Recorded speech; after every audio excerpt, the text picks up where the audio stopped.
پیارے دوستو، آج کی اس کہانی میں آپ کو خوش آمدید کرتا ہوں۔ کہانی کا نام ہے ایک بوڑھا اور 100 جوان۔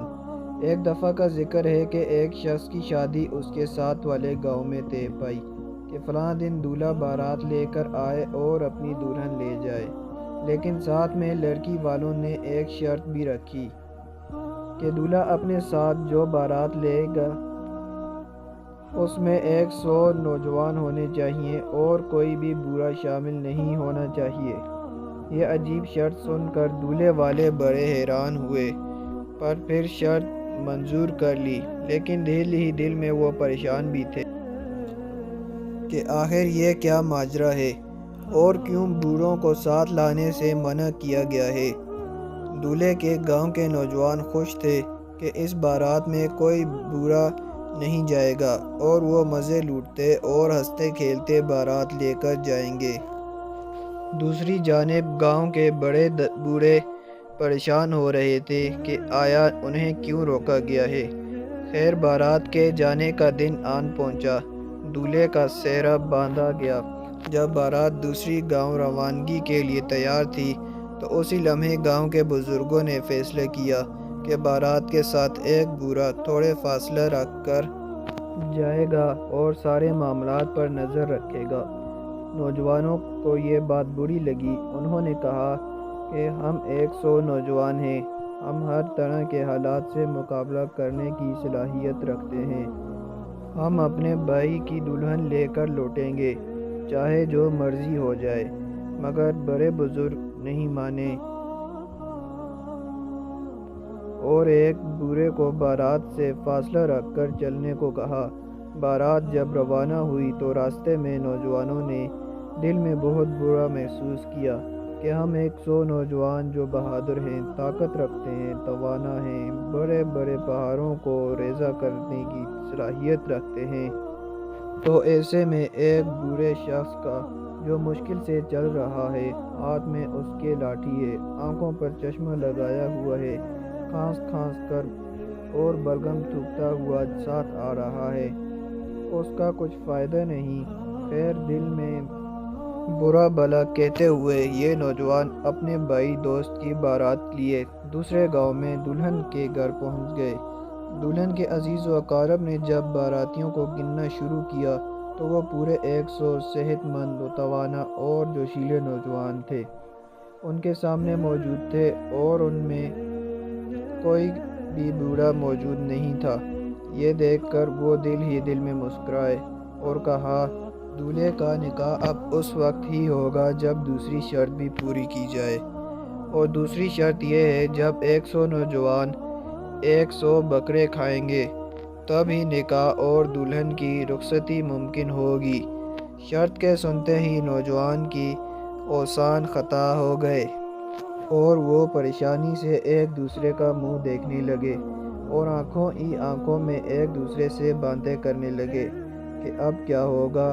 ان نوجوانوں میں سے ہی ایک نوجوان کو اچانک خیال آیا کہ بارات کے ساتھ ایک بوڑھا بھی کچھ فاصلہ رکھ کر ان کے پیچھے آ رہا تھا۔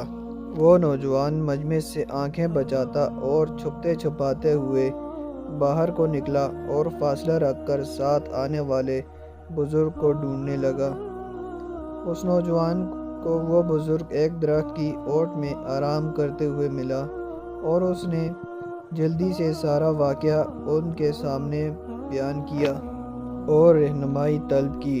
بوڑھے نے سارا واقعہ سنا اور کہا کہ تم واپس جاؤ اور دلہن والوں کے سامنے اپنی شرط پیش کرو کہ بکرا ایک ایک کر کے ان کے سامنے لایا جائے، اور جب ایک بکرا ان کے سامنے پہنچا تو سب نوجوان ایک دم سے اس پر ٹوٹ پڑے اور کہا، اکٹھے کھائیں گے۔ نوجوان بوڑھے شخص سے ہدایت لے کر واپس پہنچا اور اس نے ویسا ہی کیا جو بوڑھے شخص نے کہا تھا۔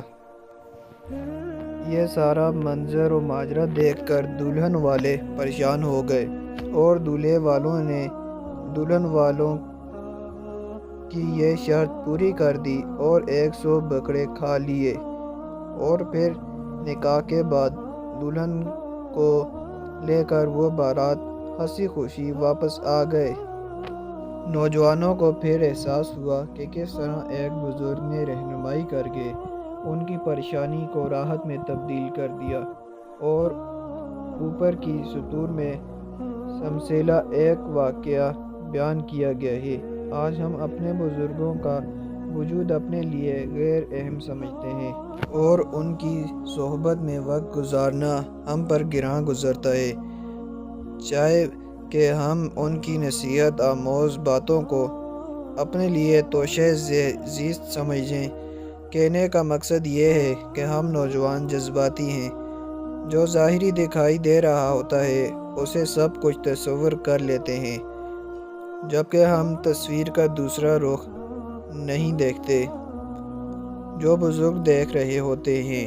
بزرگوں نے اپنی زندگی کے تجربات سے گزرتے ہوئے اپنے بال سفید کیے ہوتے ہیں۔ ان کے پاس علم و عمل، مشاہدات و تجربات کی دولت سے مالا مال ہوتے ہیں۔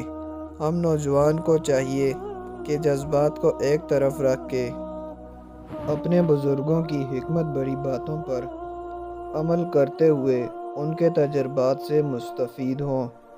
یقیناً بزرگوں و داناؤں کی حکمت بھری گفتگو اور رہنمائی ہم نوجوانوں کو زندگی میں کبھی کسی کے سامنے شرمندہ نہیں ہونے دے گی۔ نیک بزرگوں، بڑوں، داناؤں کی صحبت کسی بھی صحت مند معاشرے کا سرمایہ ہوا کرتی ہے۔ نوجوانوں کی ناکامی کا ایک سبب یہ بھی ہے کہ ان کے پاس سب کے لیے وقت ہے مگر اپنے بزرگوں کے ساتھ کچھ پل گزارنے کا وقت نہیں ہے، کیونکہ ہم نوجوان کو ان کی باتیں نشتر کی طرح چبھتی ہیں، کیونکہ وہ باتیں حقیقت پر مبنی ہوتی ہیں، اور یہی وہ حقیقت ہے جس سے آنکھیں چرانے کے لیے نوجوان بڑوں، بزرگوں اور داناؤں کی مجالس سے دوری اختیار کرتے ہیں۔ ہمیں اس پر سوچنا ہوگا کہ صحت مند معاشرہ اور آئندہ آنے والی نسلی کی ترقی کے حصول کے لیے بزرگوں سے رہنمائی لینی ہوگی، اور یہی ہماری کامیابی کے لیے راہیں متعین کرے گا۔ پیارے دوستو، یہ ایک سبق آموز کہانی تھی۔ اگر آپ کو پسند آئی ہے تو لائک ضرور کر دیں، اور اگر آپ میرے چینل پر نئے ہیں تو سبسکرائب ضرور کر دیں۔